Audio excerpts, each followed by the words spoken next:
Salut à tous et bienvenue dans cette nouvelle vidéo où c'est la Scrollerbox de février 2021 à laquelle on s'attaque, qui est la Scrollerbox numéro 66.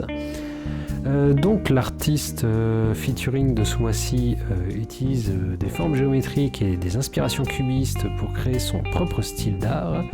Cet artiste, c'est Julien Reynaud, qui est un artiste originaire de Marseille, qui a 33 ans, qui voyage beaucoup à travers le monde. Il fait beaucoup d'expositions, il participe à des collections privées, mais aussi à des collaborations, que ce soit en France ou à l'étranger.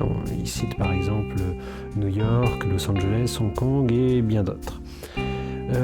Son art offre des figures géométriques très colorées qui sont, alors, d'après lui, inspirées de son passé.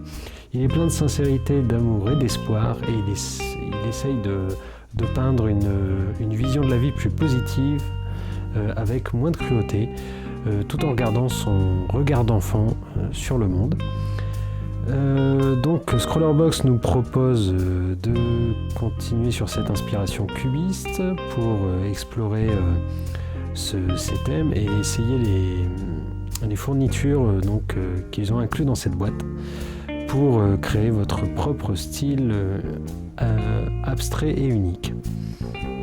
Les artistes cubistes aiment regarder leurs sujets de différents angles et utilisent différents points de vue pour composer une seule pièce. Dans leur idée, c'est d'essayer d'utiliser ces multiples points de vue pour créer votre propre art. Et par exemple, ils posent la question en disant: est-ce que vous arrivez à dessiner le même visage à partir de multiples angles dans une seule et même peinture? Et en fait, c'est tout le principe du cubisme. Dans ce qui est inclus dans la box que vous avez pu voir, on a tout d'abord le papier acrylique 360 grammes par mètre carré de Système 3. Alors ce papier est donc très épais et est produit pour justement les peintures acryliques, avec notamment une texture très particulière, avec des lignes que vous pouvez sentir et qui retient vraiment bien la peinture acrylique. Et donc ce papier est vendu pour 2 livres. 2,80 livres pour 6 feuilles. Ensuite, on a le pinceau ProArt Scholarcryl, qui est fait à partir de poils synthétiques, ce qui le rend parfait pour la peinture acrylique.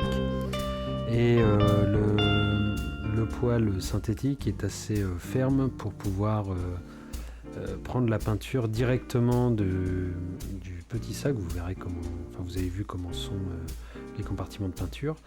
Et ça permet, de garder la couleur, et d'avoir des capacités de pointe, c'est-à-dire de rester quand même assez pointu, assez ferme, assez fin.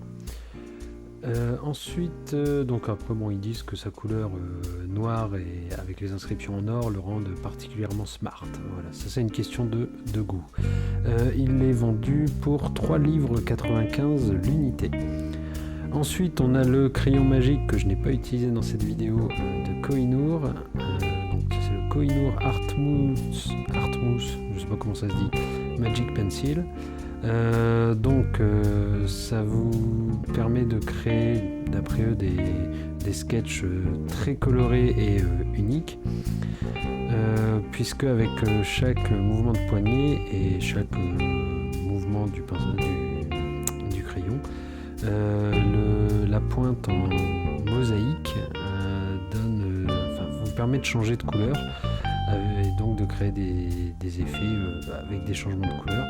Il est impossible à contrôler, effectivement, c'est très compliqué, mais très amusant pour jouer avec. Il est vendu 1,80 livre, et moi personnellement je suis pas très fan de ce crayon, puisque justement on n'arrive pas du tout à le contrôler. Ensuite, avant d'aborder le sujet le plus important, on va parler un petit peu du marqueur acrylique Daler Rowney, Simply Acrylic Paint Marker. Donc c'est toute une gamme de la part de Daler Rowney, je vais arriver à le dire, Donc en fait c'est comme un Posca, c'est-à-dire que c'est de la peinture acrylique à base d'eau. Il est permanent une fois que vous l'avez activé. Il se marie très bien avec les peintures dont on va parler juste après. Et donc la peinture est très pigmentée, ce qui permet d'avoir une très bonne couverture grâce à ce marqueur. Ils sont très versatiles et peuvent être utilisés sur énormément de surfaces comme le papier, le tissu, le bois, la céramique, le plastique, le verre et bien d'autres. Et donc c'est une pointe comme une balle, donc un bullet nib qui permet pas mal de précision. Pas mal de précision pendant que le flot de peinture est bien contrôlé, histoire de vous fournir une très bonne précision. Voilà, et donc il est vendu 2 livres 65 l'unité, ce qui est quand même moins cher que les Posca, et pour l'instant, pour le peu que je l'ai utilisé, tout aussi efficace. Et enfin, le gros sujet de cette vidéo, c'est les peintures Sennelier Abstract Matte Soft Body Acrylique. Donc de la peinture acrylique, ce sont des petites poches de 40 ml chacune. Elles sont vendues 3 livres 20 chacune, ce qui fait qu'on a un total de 20 livres, un peu plus de 24 € dans la box. Donc encore une fois, on en a pour son argent, puisque malgré tout, ça compte. Donc cette peinture, alors là on en a eu 3, bleu, blanc et rouge, voilà. Et donc cette peinture acrylique est dans une poche flexible. C'est vrai que c'est hyper pratique, alors peut-être pas pour le stockage, mais pour les garder sur la longueur, puisque ce sont des poches hermétiques. Et effectivement vous pouvez mettre juste un petit peu de peinture à chaque fois, pas plus que nécessaire, et ça vous permet de la conserver plus longtemps, puisqu'après la peinture acrylique, une fois qu'elle est sèche sur votre palette, vous ne pouvez plus la réactiver aussi facilement.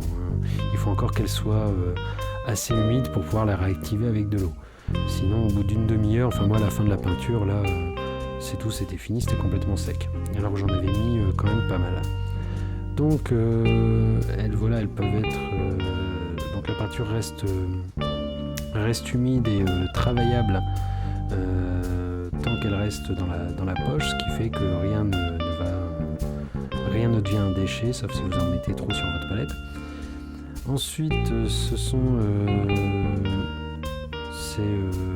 alors ils vous disent que non seulement la poche est pas seulement un moyen de stockage économique, mais c'est aussi un outil de peinture, puisqu'en fait vous pouvez appliquer la peinture directement sur le canevas, le papier ou toute autre surface qui convient à partir de la poche. Voilà, et enfin, comme c'est de la peinture acrylique, si vous la diluez pas trop, elle offre une grande couverture et voilà, elle est assez, elle couvre bien ce qui est en dessous. Par contre, vous pouvez la diluer avec de l'eau, ce qui donne une transparence lumineuse d'après eux. Et enfin, elle reste fluide et très opaque, avec une finition à la fois velourée et élastique. Voilà, bon, ça c'est... je sais pas comment faut le comprendre, mais voilà, c'est une finition... Donc c'est une finition finalement très plastique quand vous le touchez. L'artiste donne quelques conseils. Le conseil le plus important, je trouve, c'est que vous pouvez, lorsque vous voulez vraiment que votre peinture soit opaque, il suffit de mettre une peinture foncée et de l'alléger avec du blanc, ce qui la rendra plus opaque. Sachant que je crois que cette peinture, alors je suis en train de regarder en même temps, pour moi, elle a tendance à sécher en étant un petit peu plus sombre. Oui, voilà.